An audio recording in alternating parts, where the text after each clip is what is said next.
যারা ক্ষমতায় আছে এবং ক্ষমতার কাছাকাছি আছে আমরা কাউকে আর বিশ্বাস করতে চাই না। এই সরকার কোনো সংবিধান মেনে আসেনি, এই সরকার কোনো নিয়ম মেনে আসেনি। সুতরাং এই ফেসিবাদ ব্যবস্থা বিলোপ করার জন্য সংবিধানের দোহাই দিয়ে, কোনো নিয়মের দোহাই দিয়ে আবার যদি সেটাকে প্রলং করার চেষ্টা করে তাহলে সেটা পুরো জাতিকে আবার হতাশ করবে।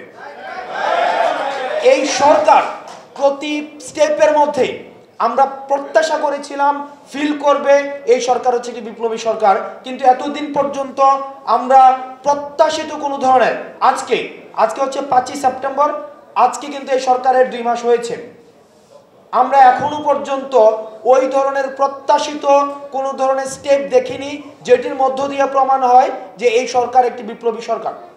এখন দেখেন 25শে ফেব্রুয়ারি 2009 যখন বিডিআর বিদ্রোহের যে ঘটনাটি ঘটেছে তখন আমি ক্লাস 6-এ পড়ি এবং আমরা এই প্রজন্ম যারা রয়েছে আমরা 5, 6, 4 বা আন্দোলনে যারা হচ্ছে পরবর্তীতে 36 দিনের আন্দোলনে যারা পরবর্তীতে যুক্ত হয়েছে আমরা কিন্তু ক্লাস 3, 4, 5, 6-এর আমাদের জেনারেশন। এই পুরোটা সময় আমরা হচ্ছে এই বিডিআর কার্নেজটা হচ্ছে এই গভর্নমেন্টের প্রথম কোনো কার্নেজ, যেটা হচ্ছে ন্যাশনাল যে ইউনিটি, এই ইউনিটি প্রথম ফেসিবাদ ব্যবস্থা কায়েম করার প্রথম পদক্ষেপ, আমি যদি ভুল না করে থাকি। বিডিআর বিদ্রোহ থেকে শুরু করে এই সরকারের আমলে যত অপশাসন হয়েছে সেই অপশাসনগুলোর বিচার আমরা নিশ্চিত করতে পারবো। সুতরাং দ্রুততম সময়ের মধ্যে আমাদের যে বিদ্যমান যে সংবিধানটি রয়েছে এই বিদ্যমান সংবিধানটিকে বাতিল করে দিয়ে সংবিধান অবশ্যই আবার পুনর্গঠন করতে হবে। দেখেন ওই যে সার্জিস কিছুক্ষণ আগে বলছিল ডিজিএফআই এর যে নির্যাতনের বিষয়গুলো, ডিজিএফআই থেকে আমি মনে করি যে তাদের থেকে বক্তব্য আসা উচিত। গত এই যে 16 বছরে প্রত্যেকটি কাজে আমরা ডিজিএফআই এর নাম দেখেছি, সুতরাং ডিজিএফআই থেকে বক্তব্য আসা উচিত। তাদের যে এতদিন পর্যন্ত অপরাধ করেছে সেই অপরাধগুলোকে অ্যাকনোলেজ করে তাদেরকে কমিটমেন্ট দিতে হবে, নচেত তাদের এই ডিজিএফআই সংস্কারের জন্য তাদের থেকে বক্তব্য নিতে হবে, নচেত অতীতের যে ঘটনাগুলো ঘটিয়েছে সেটির দায়ভারও তাদেরকে নিতে হবে। এখন আমরা মেন্টাল ট্রমার মধ্যে রয়েছি, আমাদের টলারেন্স লেভেল একদম কমে গিয়েছে। আমরা যারা ক্ষমতায় আছে এবং ক্ষমতার কাছাকাছি আছে আমরা কাউকে আর বিশ্বাস করতে চাই না। এই কারণে বিশ্বাস করতে চাই না, গ্রামে একটি কথা বলে যার একবার চুন খেয়ে জিহ্বা পুড়ে যায় পরবর্তী তার দই দেখলে হচ্ছে তার ভয় পাই। আমরা যেহেতু ইতিহাসের প্রত্যেকটি স্তরে স্তরে আমরা প্রতারিত হয়েছি, এই কারণে এখন ক্ষমতায় যারা রয়েছে আমরা তাদের থেকেও আমরা মাঝে মাঝে আমরা আশা হারাই যাই। এই কারণে অন্তর্বর্তীকালীন সরকারে যারা রয়েছে আমরা আপনাদেরকে আহ্বান জানাবো, এটা যে একটা বিপ্লবী সরকার, এই বিপ্লবী সরকারের চেতনা আপনারা ধারণ করুন এবং ডিসিশনগুলো যেন খুব র্যাপিড হয়। ডিসিশনগুলো যদি আপনারা সংবিধান এবং নিয়মের বেড়াজালে সবসময় রেখে দেন আমরা কিন্তু আবার আশাহত হতে থাকবো। সেই জন্য আমরা আপনাদের কাছে প্রত্যাশা করব বিভিন্ন কমিশন গঠন করে দিয়ে যারা বঞ্চিত ছিল তাদেরকে কিভাবে অ্যাকোমোডেট করবেন সেটির জন্য আপনারা যথাযথ হচ্ছে পদক্ষেপ নেবেন।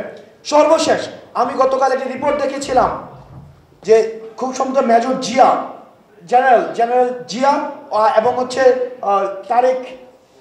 তারেক সিদ্দিকী, ওনারা বেসিকলি বাংলাদেশে হচ্ছে রয়ের এজেন্ট হিসাবে কাজ করতেন এবং রয়ের যে পুরো এজেন্সিটা চালাতেন ওনারা হচ্ছে বাংলাদেশের স্পোক্স পার্সন হিসাবে কাজ করতেন।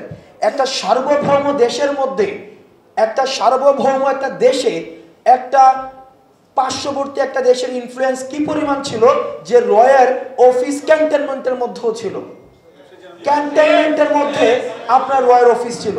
এই বিষয়গুলোতে এমন না যে এটা কেউ জানতো না, অবশ্যই এগুলো আপনারা জানতেন, সেনাবাহিনী জানতো। সুতরাং এতদিন পর্যন্ত যে নিশ্চুপ ছিলেন এখন একদম অজু করে একদম সাধু হয়ে যাবেন সেই সুযোগটি নেই। আপনাদেরকে অপরাধ স্বীকার করতে হবে। আমরা বিভিন্ন রাজনৈতিক দলকে দেখছি যে ক্ষমা চাওয়ার পূর্বেই তাদেরকে মাফ করে দিচ্ছে, আর ওই ক্ষমাই তো চায় নাই। আমরা কি শুনেছি যে আওয়ামী লীগ এই পর্যন্ত কোনো বক্তব্য দিয়েছে? তাদের এই গণহত্যার জন্য তারা কি মাফ চেয়েছে? তো তারা মাফ চাওয়ার পূর্বে আপনারা কাদের ম্যান্ডেট নিয়ে আপনারা তাদেরকে ক্ষমা করে দিচ্ছেন? আওয়ামী লীগ যতদিন না পর্যন্ত তারা অ্যাপোলজি সিক করে বিচার নিশ্চিত করে এবং যতদিন না পর্যন্ত জনতা সিদ্ধান্ত নেয় ততদিন পর্যন্ত আওয়ামী লীগের পাবলিক অ্যাক্সেস আমরা ছাত্র জনতা কোনোদিন হতে দিব না। এবং 2014 সালে, 2018 সালে এবং 2024 সালের নির্বাচনে যারা অংশগ্রহণ করেছিল তারা মূলত ফ্যাসিস্ট সরকারকে তারা ফুট সোলজার হিসেবে কাজ করেছিল। সুতরাং আমরা জানতে চাই এই বিদ্যমান এখানে ব্যারিস্টার ফুয়াদ সাহেব রয়েছেন, আমরা এই বিষয়টি নিশ্চিত হতে চাই। কারণ বারবার বলা হয়, আমরা বিভিন্ন জায়গা থেকে শুনি যে উনি টুপ করে দেশে ঢুকে যেতে চান, উনি প্রাইম মিনিস্টার ইন এক্সাইল। এখনো পর্যন্ত উনি দাবি করছেন উনি হচ্ছেন প্রাইম মিনিস্টার ইন এক্সাইল, ওনার স্ট্যাটাসটা। কিন্তু দ্রুততম সময়ের মধ্যে বিগত যে 3টা সংসদ ছিল, এই 3টা সংসদকে কেন অবৈধ ঘোষণা করা হবে না? কারণ কনস্টিটিউশনে ছিল যে ডেমোক্রেসিকে আমাদেরকে সর্বোচ্চ জায়গায় রাখতে হবে। তারা যেহেতু ডেমোক্রেসি হত্যা করেছে এবং হত্যা করার কাজে অংশগ্রহণ করেছে, সুতরাং এই 3টা সংসদে যারা ছিল তাদেরকে রাষ্ট্রদ্রোহী মামলা দিতে হবে। তাদের সংসদ সদস্য কেন অবৈধ ঘোষণা করা হবে না? এবং সংসদ সদস্য হিসেবে যে যে সুযোগ সুবিধাগুলো নিয়েছে সেগুলোকে আবার রাষ্ট্রে ফেরত দিতে হবে। কারণ এগুলো আমাদের সাথে ওনারা প্রতারণা করেছে। আমাদের একটা জায়গায় মাঝে মাঝে আমরা ভুলে যাই যে আমরা হয়তো এই আন্দোলনটা 36 দিনের ছিল। এই আন্দোলনটা 36 দিনের না। আমরা হাসিনার পতন ঘটিয়েছি, ঠিক সবাইকে সাথে নিয়েই আমাদের রাষ্ট্র গঠনের কাজ করতে হবে। 5 তারিখের পূর্বে এক ধরনের আন্দোলন ছিল, এখন 5 তারিখের পরবর্তী পুরো সময়টা আরেক ধরনের আন্দোলন, এবং সেটি হচ্ছে গঠনের আন্দোলন, এবং এই আন্দোলনটি হচ্ছে দীর্ঘস্থায়ী এবং সেটি আমাদের সব সময় করে যেতে হবে।